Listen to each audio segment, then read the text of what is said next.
good, y'all? It's your boy Willie Liddy back at it with another Up and Smoke interview. You dig? I got my boy Jay Swilla. You used to say that you wanted some love. You used to say that I wasn't enough. Now I got hating to fill up my cup. Now I got trust to cover me up. All the way from Evansville, you know what I mean? Hey, bro, tell us what we doing all the way in that town. Naptown, all you know, just coming here for the interview.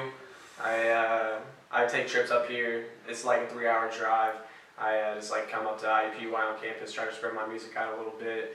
You know, just try to do the most of what I can do. I mean, networking is definitely important. Shout out to my boy Kurt, you know what I mean, for linking us up for sure. You know what I mean? That's my boy right there, lit fan.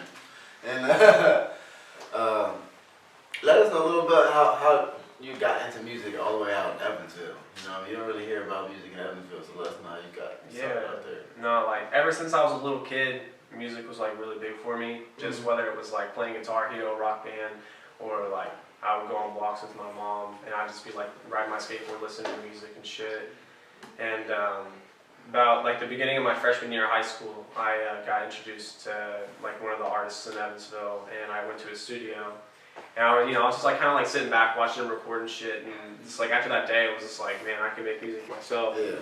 So I ended up just like going back home and telling mom, I was like, you know, we should make our own, like, you should help me make my own studio, you know, kind of let me learn how to make music, and then it just like took off from there. So 14, you started, you know, yeah. you asked mom, yeah, help me best to make my own music. So you record your music at home? Yeah. Okay. Yeah, I mix and master, write my lyrics, record, and all that. I just like get my beats from producers on YouTube, things like that right now. So okay, and you know, yesterday we were networking. You know, as you said, we came here for to do, and actually got to meet some producers that you can, you know, work with in person.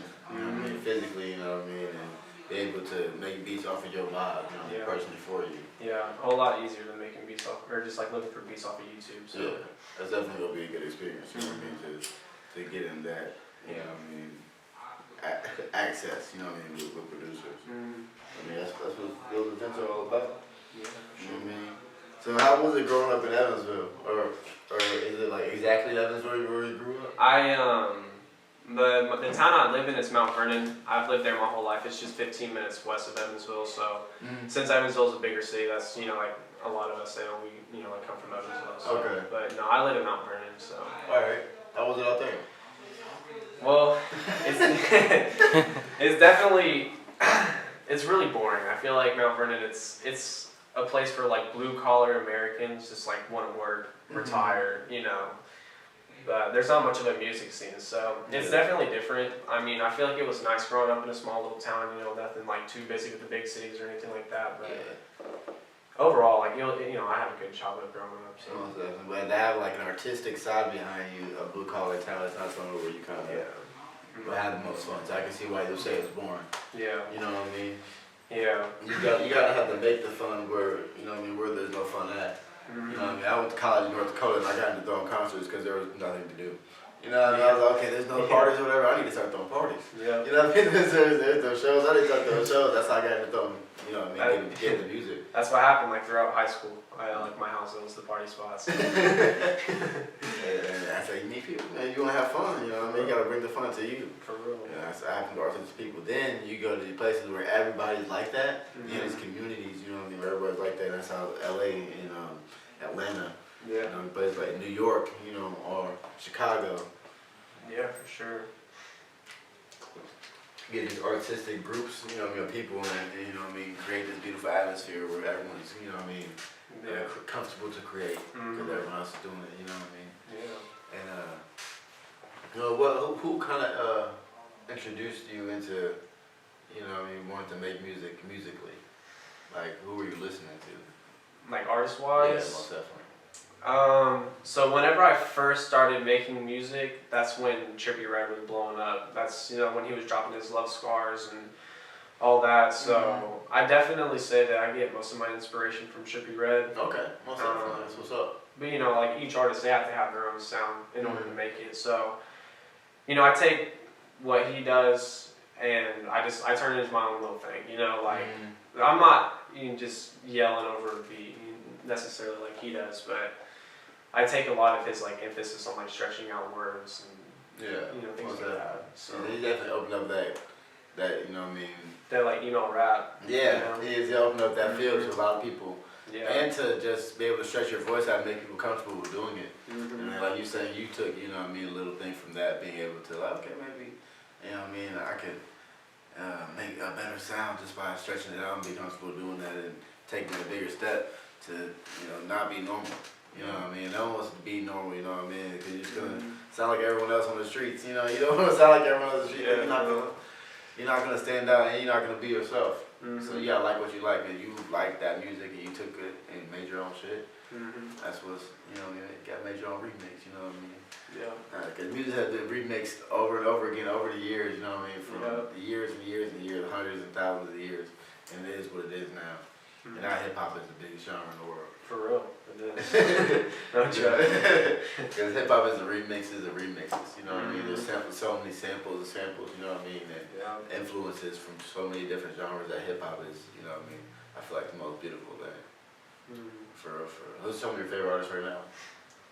Well, I don't know, man. Like Trippie Redd, of course. Yeah. He's one of my favorite artists right now.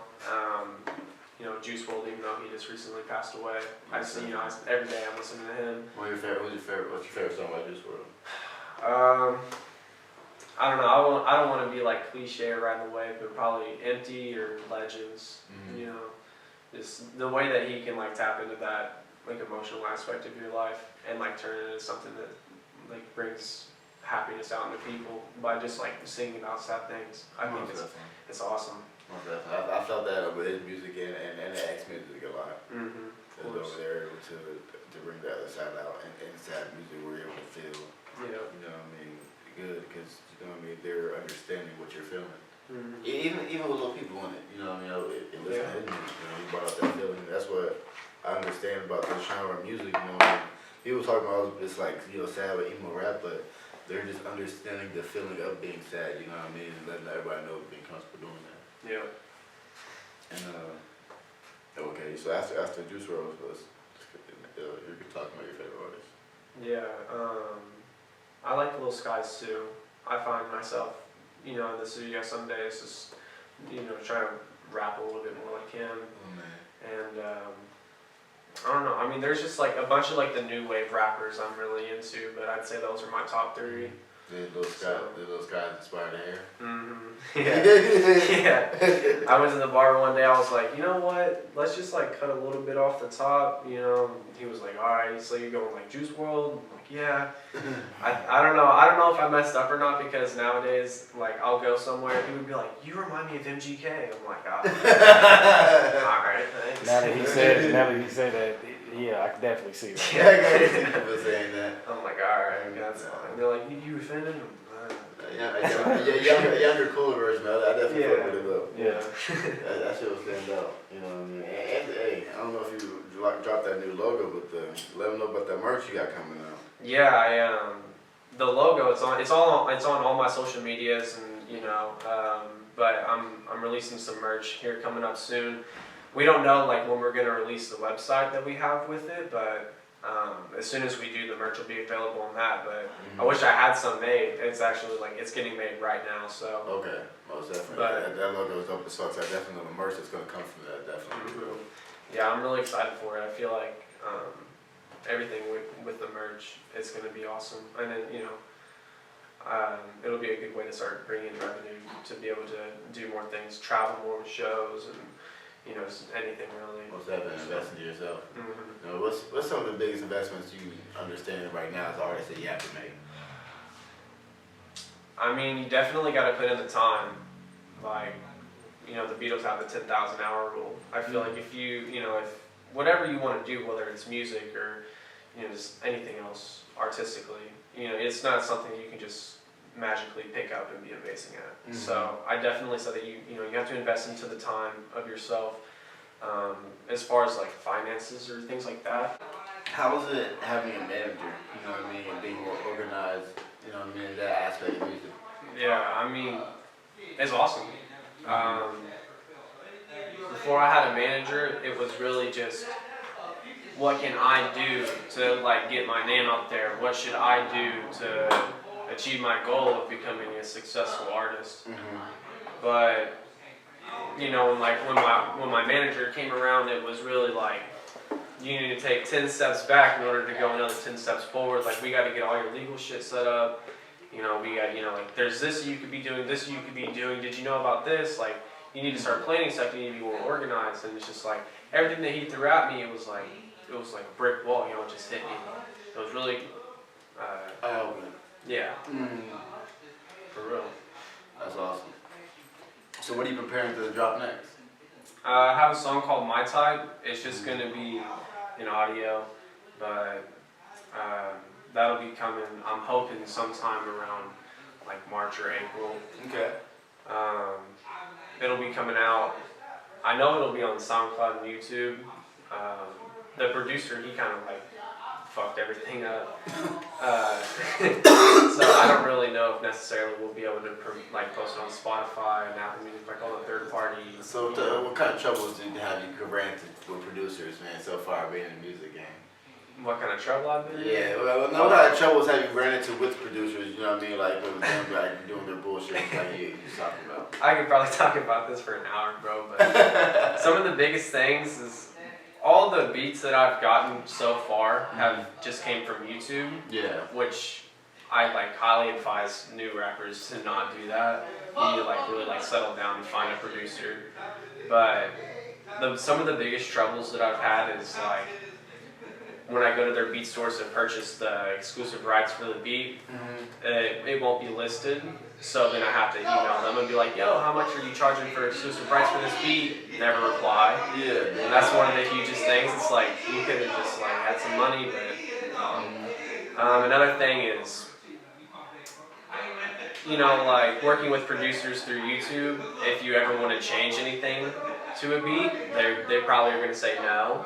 So that kind of sucks. You know, like there's some parts of the beat where like maybe like the hi-hats aren't clear enough, or, you know, like there's just things that's like, yo, if you would change this would make it a whole lot better for me. No, they never want to do that. You know, and then it's just, my manager, you know, he was just like, man, these producers are like 15-year-old kids that are living in their grandma's basements trying to make beats. And I'm like, yeah, I kind of laughed at it, but like honestly thinking about it, like just like the way that they move, like with their steps and shit, like it's honestly most of it was. You know? Yeah. But I'm trying to think. I don't really think. You know, there's like a bunch of different other things, but those are like the two biggest things for me that just really suck. But like we're trying to get My Type, the next song that's coming out. We're trying to get it, you know, everywhere we can, as many, you know, platforms that we can get it onto. But whenever he was creating the contract for it, he claimed all 200% of the song. Like you have like 100% for your royalties and 100% with your like distribution or however it goes. And in order to put it into a third-party system, they had to, you know, take a certain percent, like 15%, you know, either vice versa, one or the other. So since he owns all 200%, we can't do it. So it's like, now we're gonna have to do it without royalties and all that. Yeah. Which at the time when I made the song, I wasn't just like looking through the contract. You know, I was just like, this was like right before I got my manager, so I was just like, I'm trying to get a beat. Yeah, I'm just trying to get a song. So I'm hoping, you know, I have some other songs that I've pulled beats from YouTube from, and I'm hoping they're not the same way. Yeah. I know none of them are from the same producer, but that's why the song was actually supposed to come out last Friday on the 17th, but we ended up having to push it back because we didn't realize it until it was too late. But yeah, you know, it sucks. Yeah, it's alright, girl. You know Yeah. what I mean? But have you ever thought about getting any futures to invest into blowing up a little more? I always think that's like super important for artists, you know what I mean, to expand their platform by, you know what I mean, using their rapping ability, you know what I mean, with someone else has a bigger platform. Yeah, no, I have a song. It's not released yet. I'm hoping to release it here in the next like 6-7 months. But I have a song with Sue Generous. Okay. And I I don't know. that is. Yeah, he man, I don't know how long ago. It was like 3 or 4 years ago. He ended up dropping a song now with Lil Skies. That shit was cool. Yeah. I'm really excited for that song. I feel like it's like one of those real hard songs that people would like get hyped to. Yeah. So, you know, that'll be coming here soon. Besides that, I haven't really tried to reach out to any other artists because, I mean, you know, I can spend time going through SoundCloud, like looking for people that have a sound that's good and like similar to mine. But at the end of the day, I feel like I would rather just sit down and work on my own stuff. And I mean, if I could just like reach out to Trippie Redd's manager and be like, yo, you know, like, let's make a song together, that'd be awesome. But you know, it's not like that. It's just not how it works. So it's like, you know, the idea. If I ever see a chance come along that's like, yo, you should do a feature with this dude. Yeah, I'm gonna take it up. Most definitely. But it's not what I'm spending most of my days, you know, like trying to do. Yeah, most definitely. Just making music, you know what I mean? When the opportunity comes, definitely take the opportunity. You know what I mean? That's what you do. You know what I mean?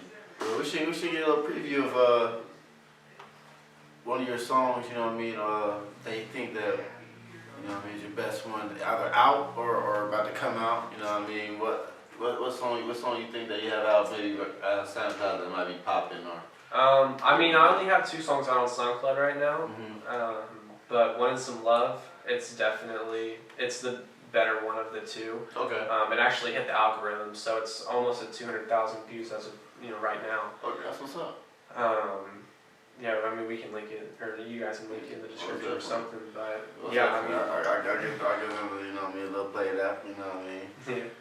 For real. And as far as like my unreleased music, there's a couple that like come to my mind that's like, yeah, this could probably like do really good numbers if we take the right steps with it.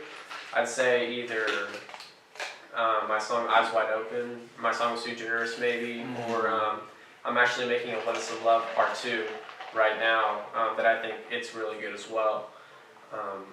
You know, either of those 3, you know. Most definitely. That should be fire as fuck. Yeah, I'm definitely ready for the new music. You know what I mean? I'm definitely glad we linked up. Yeah, for sure. Shout out to my brother Kurt. Shout out to Jay Swilla coming all the way up from Evansville, you know what I mean? And not Vernon, you know what I mean? Coming up to Naptown. Up in smoke. You dig? Make sure y'all go to shop at MidwestJoy.com. Check out Jay Swilla on all platforms. You know what I mean? And support. You know, we about to blow up. So For sure. we about to tag into one of his top songs on SoundCloud right now. What's the name? Want Some Love. Hey, bye.